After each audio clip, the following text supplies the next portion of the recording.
போட்டுக்கலாம். அடுத்தது ஏலக்காய் தூளும் போட்டுக்கலாம்.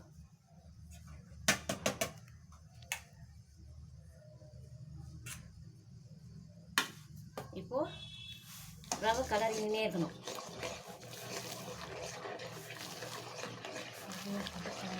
ரவை போட்டு நல்லா கலரிக்கணும்.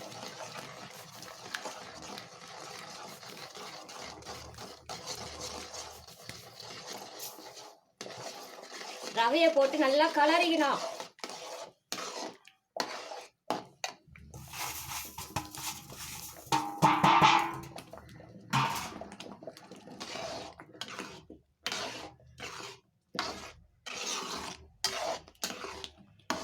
சக்கரை இப்போ சக்கரை போட்டுக்கலாம்.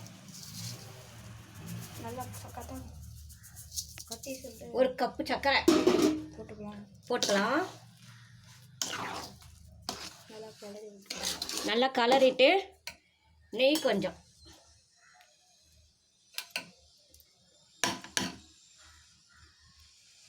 போட்டுட்டு இந்த முந்திரி அவ்வளோதான். இதை எடுத்துகிட்டு வந்து உங்களுக்கு நான் வீடியோவில் இப்போ நான் காட்டுறேன்.